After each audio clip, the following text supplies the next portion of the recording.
Like करें, subscribe कीजिए, bell icon को दबाएं ताकि हमारे वीडियो सबसे पहले आपके पास पहुंच सके। 22 रजब को इमाम जाफ़र सादिक रदी अल्लाह ताला की नियाज दिलाना ना भूलें, उनकी नियाज दिलाएं। इमाम जाफ़र सादिक इमामुल अइम्मा है, इमाम आज़म अबू हनीफ़ा के उस्ताद हैं। इमाम जाफ़र सादिक इमाम आज़म फरमाते थे कि अगर इमाम जाफ़र सादिक की सोहबत में मुझे 2 साल न मिले होते तो नौमान हलाक हो गया होता। तो ये इमाम जाफ़र सादिक रदी अल्लाह ताला की शान है। आप उनकी नियाज ज़रूर दिलाएं। 15 को भी दिला सकते हैं और 22 को भी दिला सकते हैं। लेकिन कुछ हजरात को कभी इस पे ये होता है कि भाई 22 को रावज़ी और शिया ये करते हैं और वो करते हैं। तो मैं उनसे सिर्फ आपसे ये कहता हूँ, हमारे यहाँ नियाज़ फातिहा के लिए कोई दिन, कोई टाइम, कोई साथ, कोई जगह फिक्स नहीं है। हम जिस दिन भी फातिहा दिला दें उस दिन भी जो है वो फातिहा हो जाती है। अब सवाल ये पैदा होता है कि रवाफिज़ 22 रजब को खुशी इसलिए मनाते हैं कि उस दिन हज़रत अमीर मुआविया रदी अल्लाह ताला का विसाल हुआ था। उस दिन वो खुशी मनाते हैं। तो हम ये करें कि हम तो खुशी नहीं मनाते हैं, अल्हम्दुलिल्लाह इमाम जाफ़र सादिक की नियाज दिलाते हैं। तो हम क्यों नहीं ये करें कि 22 रजब को इमाम जाफ़र सादिक के साथ साथ सारे सहाबे किराम, खुलफाए राशिदीन, औलिया किराम और सबको शामिल करके इसाले सवाब कर दें। तो जो लोग खुशी मनाते हैं वो उसके ज़िम्मेदार हैं, हम तो इसाले सवाब करते हैं। इन्नमल अमालु बिन्नियात। तो आजकल मालेगांव के अंदर कुछ बदअकीदों ने ये शोशा छोड़ रखा है और हर साल उनको ये दौरा ही पड़ता है कि जो वो कुंडे की नियत शिया, कुंडे की नियत शिया, कुंडे की नियत शिया, यही सब लगा रहता है। मैं कभी कभी मुझे इनका जवाब देने का भी मूड नहीं होता है तो मुझे हंसी आती है।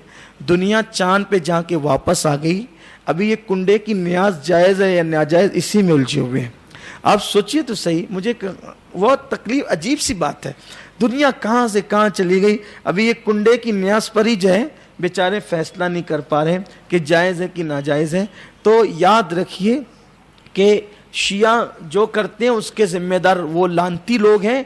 अल्हम्दुलिल्लाह हम सुन्नी हैं और अल्लाह हमारी नियतों को जानता है।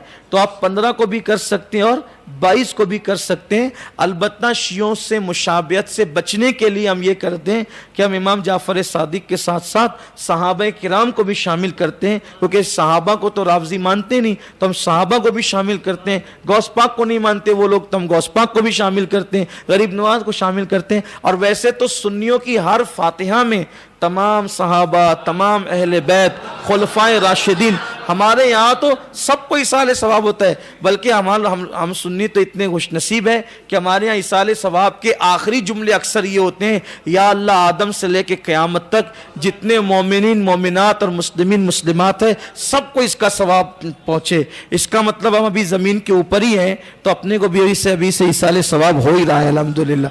देखिए हम लोग कितने खुशनसीब है, अपना सब जो है वो अकाउंट जो है वो चालू है, अल्हम्दुलिल्लाह। यानी मरने के बाद कोई करेगा नहीं करेगा इसका टेंशन ही नहीं है यार। सुन्नियत जब तक बाकी रहेगी तब तक अपने को इसाले सवाब होता रहेगा। कोई नाम लेके नहीं करेगा, मोमिनीन मोमिनात कहेगा तो उसमें अपने आ ही जाएंगे ना इंशाअल्लाह। तो अपना बेड़ा पार ही इंशाअल्लाह तबारक व तआला। वो टेंशन नहीं लेने का, सुन्नी बन करके रहो। तो ये जो अवाम के अंदर खलजान पैदा हो गया है 22 और 15 वाला, तो फ़कीर इस पर आपको ये कहता है 15 को करो या 22 को करो, किसी भी दिन करो फातिहा इसाले सवाब कभी भी। यार 15 को नहीं करोगे, 1 को करोगे तो भी पहुँच जाती। हम लोग सुन्नियों का की तो शान क्या है, 11वीं के पूरे महीने में 13 को न्याज होती है तो भी हम कहते हैं कि 11वीं शरीफ है। क्या है? 11वीं शरीफ है। 16 को होती है तो भी क्या कहते हैं? 11वीं शरीफ है। 18 को होती है तो क्या हुए कहते हैं? 11वीं शरीफ है। क्यों 11वीं शरीफ है? इसलिए कि इस्लामी महीनों में 11, 12 और छठी ये 3 हमारे ख़ास दिन आते हैं। कितने? 11, 12 और چھٹی. اس کا مطلب پورے مہینے پہ اپنا قبضہ ہو جاتا ہے. وہ کیسے؟ دیکھو 11 اور 12 کتنے ہو گئے؟ کتنے ہو گئے؟ 23 اور 6 چھٹی کے 11ویں والے پیر کے 11, 12ویں والے سرکار کے 12 اور چھٹی والے سرکار کے غریب نواز کے 23 اور 6 کتنے ہو گئے؟ کتنے ہو گئے؟ 29. اس کا مطلب 11, 12 اور 6 یہ پورے 29 دن پر ہو گیا سنیوں کا قبضہ. اب بچا مہینے کا وہ آخری دن جس کو کہتے ہیں 30. تو 30 ہمیشہ ہوتا ہے ڈاؤٹ فل, کبھی آتا کبھی نہیں آتا, وہ ہم نے آپ کو دے دیا. جو 29 ہمیشہ آتے ہیں وہ اپنی ہی ہے, اسی لیے چھٹی کو کرے تو بھی 11ویں, 16 کو کرے تو بھی 11ویں, 22 کو کرے تو بھی 11ویں, یعنی پورا مہینہ ہی اپنا ہے یار. تو جب بھی کرو اس سال ثواب ہے. تو یہ 15 اور 22 کے چکر میں الجھنے کی ضرورت نہیں ہے. بس اتنا کہتا ہوں, صحابہ اہل بیت دونوں کا دامن مضبوطی سے پکڑے رہو. صحابہ کرام کو بھی سال ثواب کرو, اہل بیت اطہار کو بھی کرو, اور جو لوگ بک رہے ہیں ان کو بکنے دو. اہل سنت کا ہے بیڑا پار, اصحاب حضور نجم ہے اور نو ہے, اطرت رسول اللہ کی. کمنٹ شیئر ضرور کریے.